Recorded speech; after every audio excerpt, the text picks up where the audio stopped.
پیغام ماہ سیاہ۔ نحمد و نصلی علی رسولہ الکریم، اما بعد۔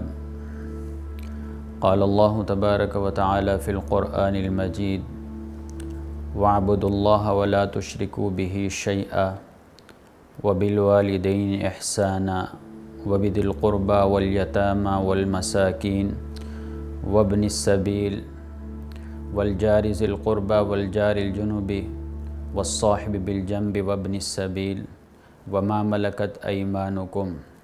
صدق اللہ مولانا العظیم وصدق رسولہ النبی الکریم۔ آج میں بکھر نیٹ ورک خصوصی ٹرانسمیشن پیغام ماہ صیام سے حاضر ہوں۔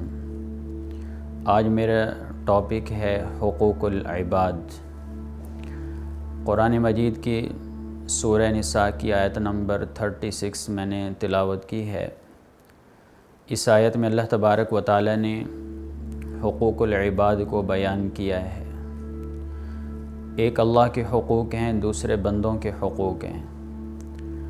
اللہ تو اپنا حق چاہے، اللہ کی شان بڑی عالی ہے، اللہ معاف فرما دے، لیکن بندوں کے حقوق اس وقت تک معاف نہیں ہوں گے جب تک کہ ان کے حق کی ادائیگی نہ ہو یا صاحب حق معاف نہ کرے۔ تو اس لیے حقوق العباد کی اہمیت بہت زیادہ ہے، اور اللہ تبارک و تعالی نے جو انداز بیان اختیار کیا ہے، اللہ تعالیٰ فرماتا ہے وَاعْبُدُوا اللَّهَ وَلَا تُشْرِكُوا بِهِ شَيْئًا، کہ اللہ کی عبادت کرو اور اللہ کے ساتھ شریک مت ٹھہراؤ۔ تو اللہ تعالیٰ نے پہلے توحید کا حکم دیا، اس میں اللہ کی حکمتیں ہیں۔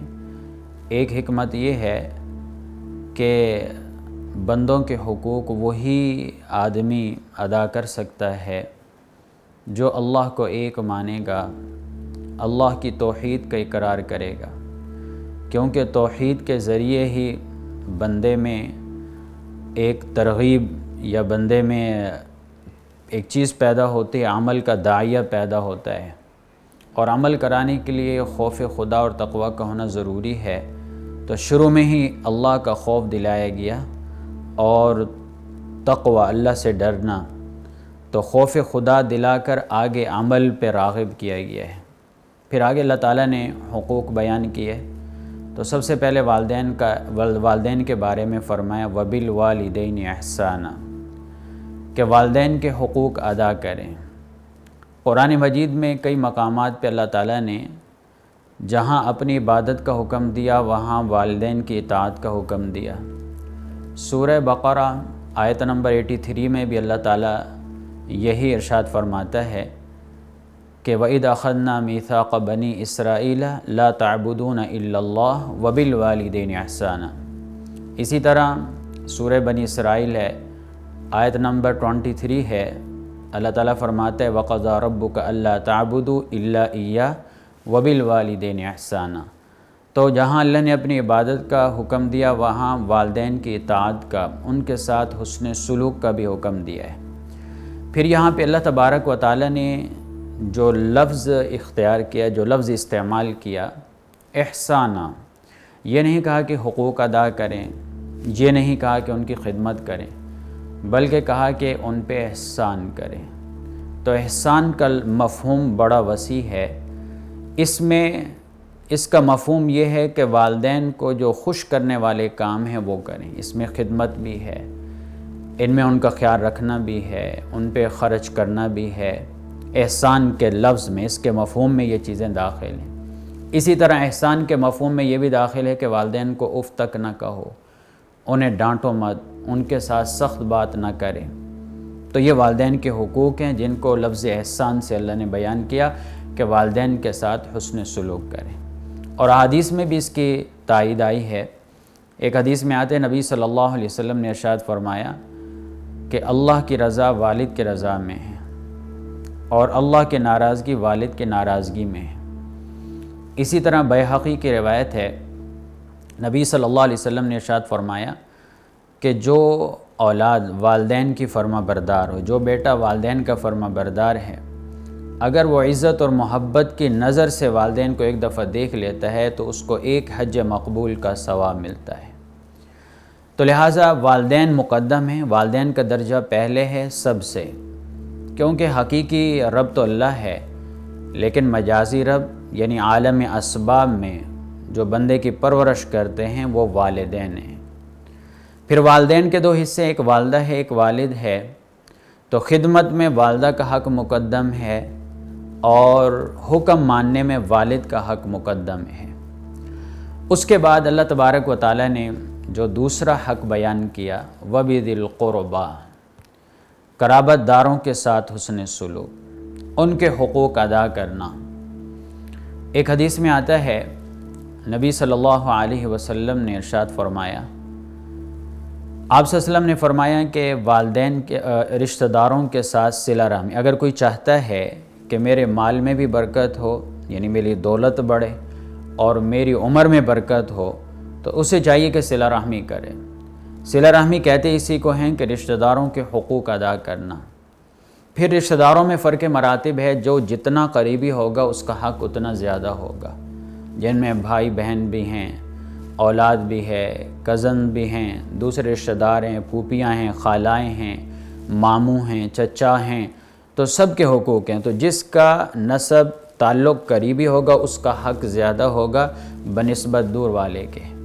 ایک حدیث میں آتا ہے نبی صلی اللہ علیہ وسلم کی ایک زوجہ ہیں ام المومنین حضرت میمونہ رضی اللہ تعالیٰ عنہ، انہوں نے ایک مرتبہ ایک لونڈی کو آزاد کیا، تو نبی صلی اللہ علیہ وسلم نے فرمایا کہ اگر آپ یہ اپنے ماموں کو دے دیتی تو آپ کے لیے بہت بہتر ہوتا۔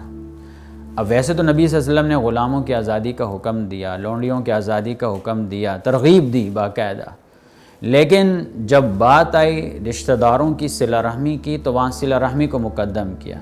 اب لونڈی نے غلام رہنا تھا، لیکن آپ نے فرمایا کہ ماموں کو دے دیتی۔ تو بہرحال صلہ رحمی، یہ رشتہ ناتا، یہ بڑی اہم چیز ہے۔ ایک حدیث میں آتا ہے کہ نبی صلی اللہ علیہ وسلم نے ارشاد فرمایا کہ اللہ تعالیٰ کہتا ہے کہ یہ جو صلہ رحمی، یہ جو رحم کا لفظ ہے، یہ میں اللہ نے اپنے نام سے نکالا ہے، اور اللہ کہتا ہے کہ جو اسے جوڑے گا میں اس سے جوڑوں گا، جو اسے توڑے گا میں اس سے توڑوں گا۔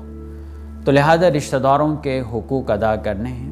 عبداللہ بن سلام رضی اللہ تعالیٰ عنہ کہتے ہیں کہ جب میری پہلی ملاقات ہوئی نبی صلی اللہ علیہ وسلم سے اور آپ کے پہلے کلمات میرے کان میں پڑے، تو ان میں ایک یہ بھی تھا کہ وصل الارحام، کہ صلہ رحمی کرو۔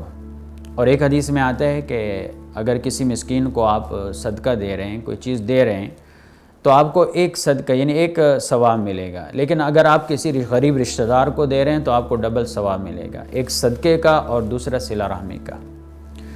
تیسرے نمبر پہ اللہ تعالیٰ نے بیان کیا والیتامى والمساکین، یتیموں کا خیال کرنے، مسکینوں کا خیال کرنے۔ سورہ نساء، یہ میں نے آیت تو تلاوت کی تھی، سورہ نساء کی آیت نمبر 36۔ تو سورہ نساء کے شروع میں اللہ تعالیٰ نے یتیموں کے بارے میں تفصیل سے بتلا دیا کہ ان کے حقوق ادا کریں، ان کے مال کو ضبط نہ کریں۔ اگر کوئی آدمی مر جاتا ہے، اس کی پراپرٹی ہے، یتیم بچے ہیں، تو فرمایا جو یتیم کا مال کھائے گا گویا کہ وہ اپنے پیٹ میں جہنم کی آگ بھر رہا ہے۔ اور اس کے بعد پھر پڑوسیوں کے حقوق اللہ تعالیٰ نے بتلائے کہ والجار ذی القربى والجار الجنب، یہ دو پڑوسی ہیں، جار ذی القربى جو رشتہ دار پڑوسی ہے، جار الجنب جو اجنبی پڑوسی ہے۔ تو دونوں کے پڑوسی کا ویسے حق ہے۔ ایک حدیث میں آتے نبی صلی اللہ علیہ وسلم نے ارشاد فرمایا کہ جبریل علیہ السلام مسلسل مجھے پڑوسی کے بارے میں تاکیداً کہہ رہے تھے، ان کے ساتھ اچھائی کے بارے میں، یہاں تک کہ میرا خیال ہوا یا مجھے ڈر لگا کہیں رشتہ داروں کی طرح پڑوسی کو وراثت میں شریک نہ کر لیں۔ تو پڑوسی کا اتنا حق ہے، لیکن یہاں پڑوسی ایک قرابت دار رشتہ دار پڑوسی ہے، دوسرا اجنبی پڑوسی ہے۔ تو پڑوسی کوئی بھی ہو، چاہے مسلمان ہے، غیر مسلم ہے، پڑوسی کا خیال کرنا ہے۔ ایک حدیث میں آتا ہے کہ پڑوسی 3 قسم کے ہیں۔ ایک وہ ہیں جن کے 3 حق ہیں، وہ پڑوسی جو رشتہ دار ہے، پڑوسی ہے، مسلمان ہے۔ دوسرا پڑوسی وہ ہے جس کے 2 حق ہیں، پڑوسی ہے، مسلمان ہے۔ تیسرا وہ پڑوسی جس کا 1 حق ہے، وہ صرف پڑوسی ہے۔ اس کے بعد ہے وصاحب الجم، کہ جو آپ کا ساتھی ہے پہلو میں بیٹھے ہوئے۔ صاحب الجم سے مراد یہ ہے کہ آپ سفر پہ جا رہے ہیں، گاڑی میں کوئی آپ کے ساتھ بیٹھا ہے، کسی آفس میں آپ کام کر رہے ہیں، آپ کے ساتھ باقی کام کرنے والے ہیں، کسی فیکٹری میں کام کر رہے ہیں، کسی ادارے میں آپ ملازم ہیں، باقی ملازم ہیں، تو ہر ایک کا خیال کرنا ہے، ان کو آپ کی وجہ سے ان کو تکلیف نہ ہو، ان کو پریشانی نہ ہو۔ اگر ہم قرآن کے اس اصول پہ عمل کر لیں تو پریشانیاں، لڑائی جھگڑے ختم ہو جائیں گے، سفر کے دوران پیش آنے والے جھگڑے ختم ہو سکتے ہیں۔ اور اس کے بعد پھر فرمایا وابن السبیل، وابن السبیل مسافر ہے، مسافر کا حق بھی بتلایا، چونکہ مسافر اجنبی ہوتا ہے تو لہذا اس کا بھی خیال کریں، اس کی مہمان نوازی کریں۔ یہاں تک کہ مسئلہ ہے کہ اگر مسافر پیچھے گھر تو مالدار ہے لیکن سفر کے دوران لٹ گیا، اس کے بعد پیسہ نہیں، تو اس کو آپ زکوٰۃ بھی دے سکتے ہیں، تو مسافر کا خیال کرنا ہے۔ اور وابن السبیل، اس کے بعد پھر اللہ تعالیٰ فرماتا ہے کہ اللہ اترانے والوں کو، تکبر کرنے والوں کو پسند نہیں کرتا۔ کیا مطلب؟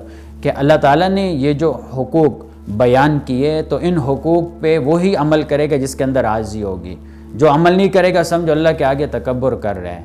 اور ایک اور بھی بتایا وما ملکت ایمانکم، پہلے زمانے میں غلام ہوتے تھے، آج کل کے دور میں جو ملازم طبقہ ہے تو اس کا حق بھی ادا کرنا ہے، اس کا بھی خیال کرنا ہے، اس کے ساتھ بھی حسن سلوک کرنا ہے کہ پے جو ہے نا ٹائم پہ دینا ہے، کھانے پینے کا خیال کرنا ہے، تکلیف ہو اس کی تکلیف دور کرنے کی کوشش کرنی ہے۔ اور پھر ایک حدیث میں تو نبی صلی اللہ علیہ وسلم نے خاص طور پہ رمضان کے مہینے میں اپنے ماتحتوں کے ساتھ نرمی کرنے کا حکم دیا ہے۔ تو آج کل غلام تو نہیں، لیکن جو ماتحت عملہ ہے، تنخواہ دار ملازم ہے، اس کا خیال کریں، اس پہ بڑا اجر ملے گا۔